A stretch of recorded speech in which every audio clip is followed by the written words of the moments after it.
Hey everybody, how you doing? It's me, it's your girl Tan. Long time no see. You know me, one deep, but I still be in them YouTube streets. Yeah, hi everybody. Hey subscribers. Hi new subscribers. And if this your first time seeing me, I'm your girl Tan. Y'all, this has have been a stressful month. Me and my kids, we caught the C-19 for the third time. This time, well, the first time was because we didn't know what was going on.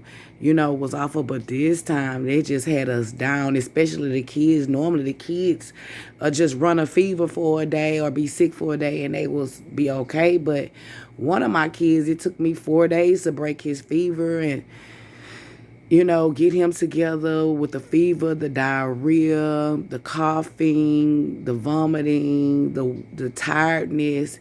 But one thing they didn't stop was the appetite, and that was a good thing, the appetite. So we were still able to eat and keep the body strong. But even though if you ever had C-19, it makes your body tired. And I'm up in age. I ain't old, but I ain't just no spring chicken it. So it took a real toll on me. It just had me just out for the count, with the headache, the sinus pressure, headache. But thank to God, we're doing a lot better now. You got to make sure you stay up on your vitamins, your zinc, your flaxseed oil, all those things. Just try to eat as healthy as possible. Try to keep yourself hydrated. Water, Gatorade, but not too much Gatorade, because we also know Gatorade have a lot of sodium in it, which is salt. So, if you have any underlying problem like with blood pressure or stuff like that, it's not too good to drink too much of that, but to get you some electrolytes in your body and stuff like that.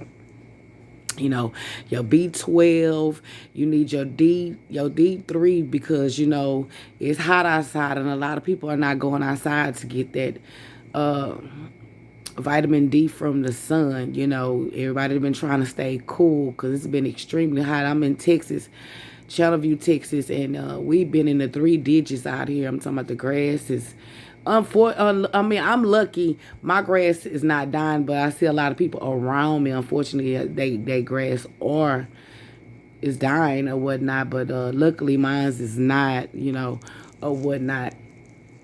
But yeah, that's what's been going on. These gas prices, they had me out here stressed out. I'm talking about I had to go get a whole second job just to pay for gas. I have an SUV.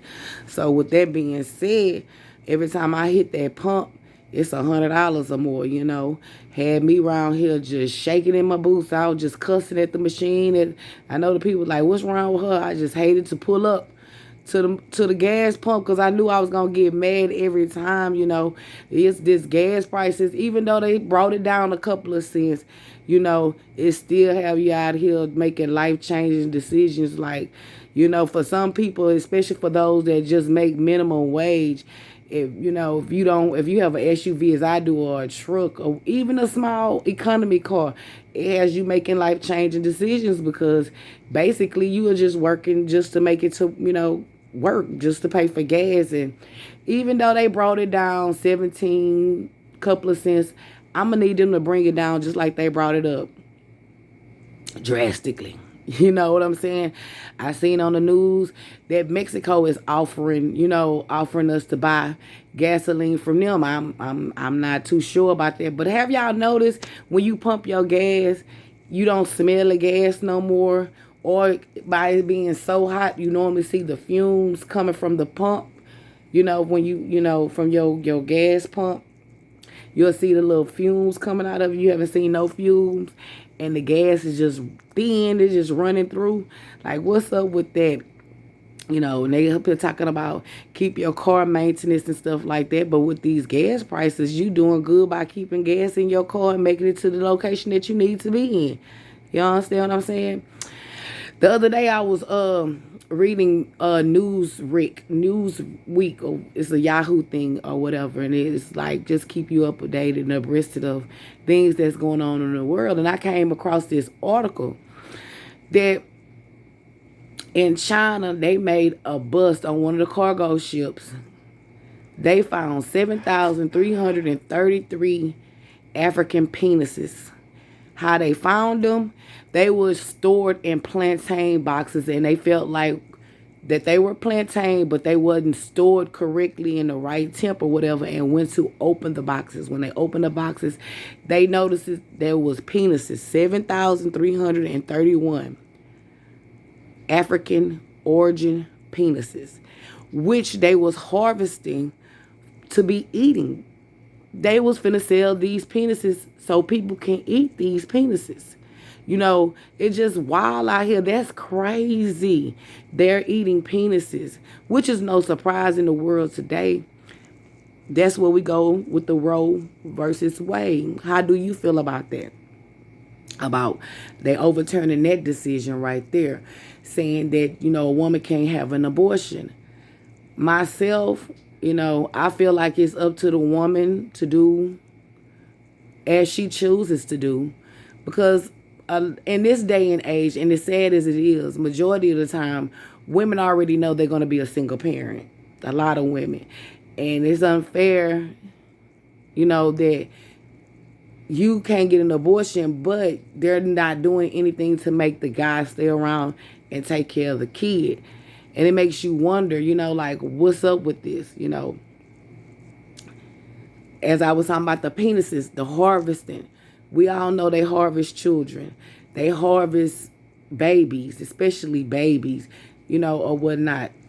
I'm going back to the penises. Like, for some of that cream that some of the stars be using on their face to make them look so young, they use the foreskins of young male penises to make that, you know, or whatnot. But I feel like they overturned that and made it that way because who are the main ones? And I'm not racist at all, so don't even come at me like that or nothing. If you know me, you know I have a diverse of friends. My godchildren are diverse. I have no problem. I have a problem with people that have a problem with me.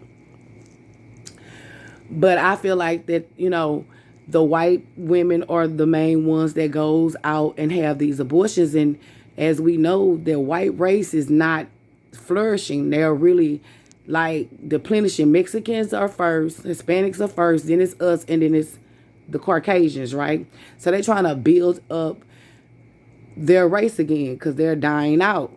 That's what I feel like they're doing, you know. And also for the harvesting of the organs of the children, because they know it's a lot of women gonna be throwing their kids, unfortunately, away because, you know, you're not supposed to use abortion as a birth control, but some women do, and it's very unfortunate, and that's sad.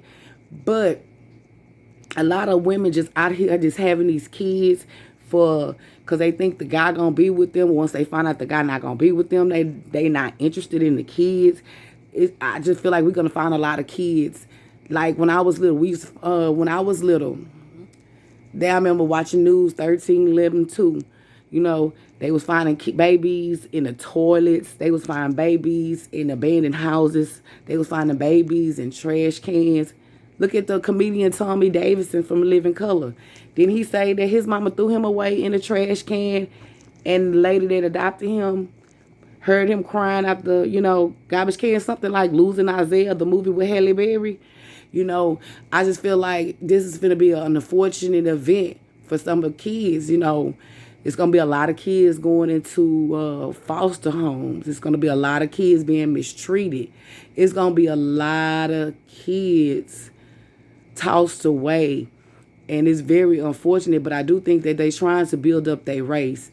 And they trying to get those organs. You know, they like to harvest, especially black people. They trying to get those organs that they need to keep them from getting sick, you know, to help them be better and everything. I just think that's what that's going on.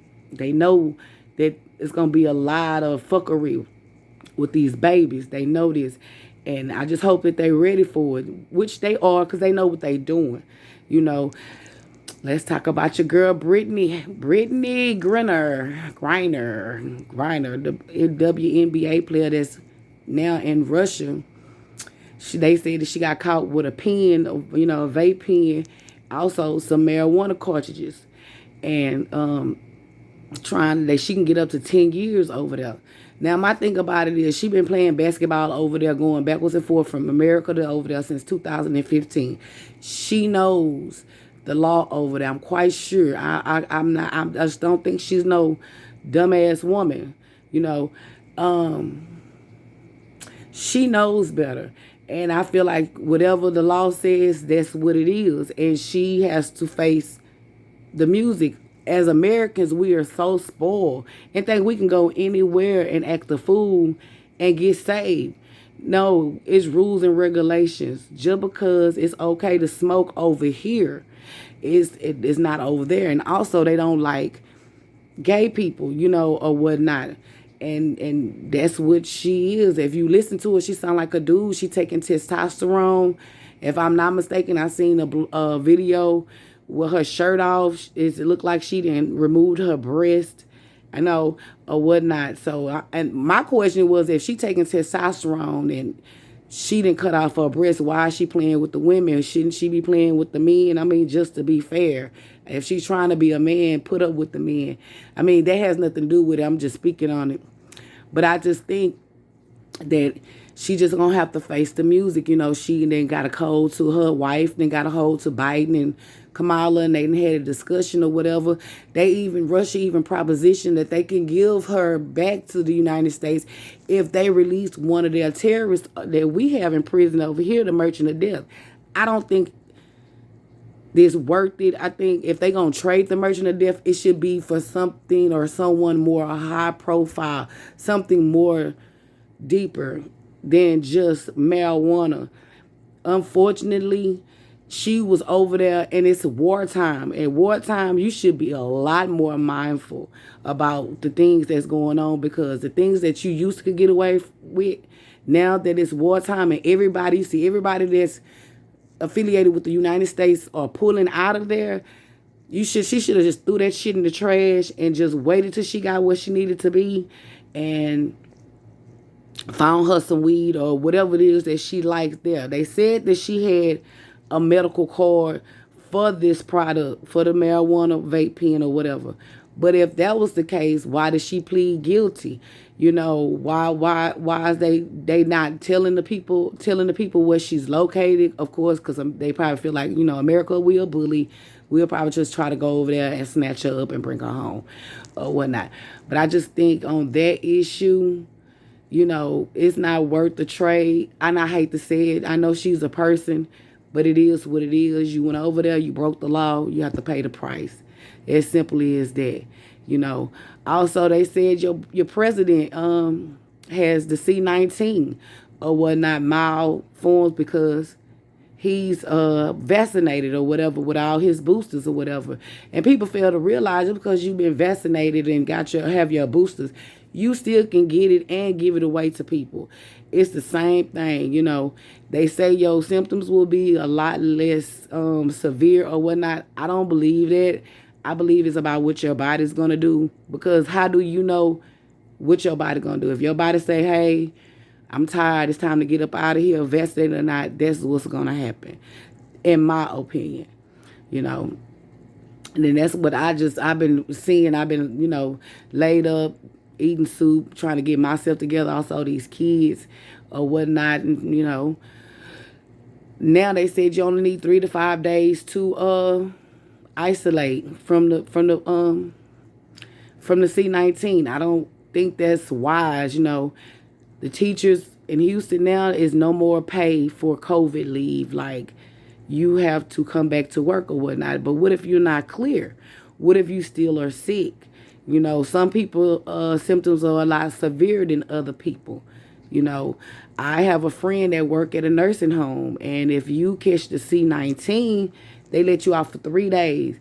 And after them 3 days, you have to come back or you lose your job, and they put you on the C-19 wing with those residents that are also sick, which can be reinfecting yourself, reinfecting those people. It's all about the mighty dollar. But I missed you guys. I missed you guys. Y'all should have seen me. I was whoa out. I'm talking about it kicked my butt. But I had to get on here. I had one of my viewers contact me and was like, hey, we ain't seen you. Well, here I go. Here I go. All right. You know what I'm finna say. You know, my favorite saying, fuck them naysayers, because they don't do nothing but run their motherfucking mouth. And I love you. You take care of yourself. You be careful.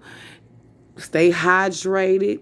You know, if you can, try to at least get outside and get some of that vitamin D from the sun. Just try. You know, it's a hard thing. But I'm finna get off of here. I'm going to come back. I'm going to talk to you later. And I love you guys. Stay well. Please comment. Give me a thumbs up if you like this. Give me a thumbs down if you don't like it. Let me know why. Let me know what you want me to talk about. And I'm going to talk to you guys later. Later.